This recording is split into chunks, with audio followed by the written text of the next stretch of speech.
Okay, looking at level 5, medium hard, so fairly difficult. And again, this is the Doggy Daycare, so you can read this information, but it basically wants to know where does the dog end up if they move. So in this case, we've got a start position. So this is the starting cell, A07, and they're moving, making 5 moves. Is indicated there. So we want to end up or figure out, well, what cell do they end up? In this case, AL8. And let's get our screen back here. Okay, AL8. So we're going to use the work we did in level 3, level 2 and 3 for that matter. Excuse me, 3 and 4. But notice one thing here. So with level 4, the first turns started in column G. Well, now they start in column H, and we've got a start value here. So I want to copy, go to our worksheet here that we've been using. All right, so to do level 3 and 4, I'm just want to make a copy out because we're going to have to adjust some of these formulas, and I would like to retain what I've got here. So I'm just going to make a copy of this right quick. Okay, create a copy. All right, and I'll call this Lev 4. Okay, and again, the main thing to start working on here is now if it changes to example 5, notice things are messed up a bit. So we don't have all the turns, and we've got the start. So I want to edit this. Okay, and the only thing I need to edit is so this choose columns tells it which columns to keep. I still want to keep 5 columns, but I want it to be columns 2 through 6. So I can just edit my sequence function here, and the default is start at 1, which was fine, but now I want to start at 2 and still go to 5, or still have 5 columns. So we'll start at 2. All right, so there's our 5 turns in example 5. And let's see the next thing here. I actually need to pull the starting place.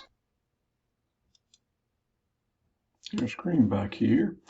All right, now so we got that fixed. Okay, we got our 5 turns, and we also need to get the starting point. So I'll just label up here. Start. Okay, and I'll just copy this X lookup. Okay, this is going to spill, but that's fine. And I just want to keep the first column. So the first value, which is the column 1. So I'll just change that, get rid of that sequence, and just put a 1 there. Okay, so that's our starting point, A07. All right, and now. Okay, so we can still use this. So let's see, for this will be level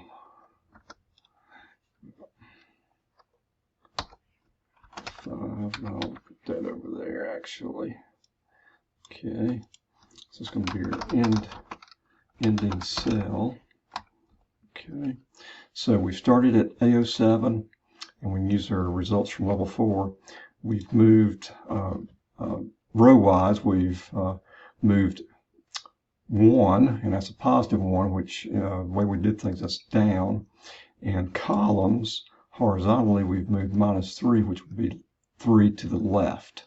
Okay, so how do we do this? Well, we're going to use what's called an offset function. Okay, so what does offset do? Well, you give a starting point.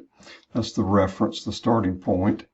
And that's going to be our A07, but we've got to use what's called the indirect function to pull that in. So again, this is a little bit more complicated. Okay, so there's our G7, there's our starting point. All right, and now rows, to what extent are we moving from that A07, from the indirect? And okay, rows, we choose that value. So going down 1, and columns, moving to the left 3. All right. Okay, and we're going to get a 0 there because it's just referring to that cell. But we actually want to know, well, where is that? And so we'll edit this, and we're just going to call the cell function. Okay, and here we can return various things from the cell. We want the address, so I'll just hit tab to bring that in. Okay, the reference is that offset result. All right, so if we start at A07 and move down 1 and right 3, we end up here. Based on that, there's our formula. Now I need to get rid of the dollar signs, and ideally it would be a version of the cell thing that would just get the relative address, but that doesn't work, or it doesn't exist. So we're going to edit this to get rid of the dollar signs. So I'll use the substitute function for that. So we're going to take the result that we just got and get rid of the dollar sign. So jump to the end. The old text I want to get rid of, and the double quote is the dollar sign, and replace it with nothing. Okay, so there's our result. Okay, and I'll just make that red, indicate that's our ending result. And let's see, we'll get rid of, we're going to run in a data table here. Let's get rid of this. Okay, so this is going to be our level 4 result. Okay, and we're picking up this value. All right, now the reason I'm getting references is because I don't have good numbers here. And jump into our case, 81 through 100. Okay, so that's going to be 81, 82. Okay, and just copy that down. All right, so there's a result. Okay, and let's see, the AL8 I should have checked. We should have checked to make sure. Let me look at the case here. Yeah, AL8. Okay, so based on the example, we're getting the right answer. All right, we'll go down here and copy this. Okay, and paste special over here. So right click and paste special values. Okay. All right. In my little test run, I tried to do paste special. I'll just do it over here, see if it does it again. I got some weird results when I tried to just do paste special, just the 1, 2, 3, and it changed it back. Was changing it. So to make this work, I had to do right click, paste special, and then select values. Okay, I'm not sure why that's doing that. All right, but that again is level 4. Again, building on a lot of that work from earlier.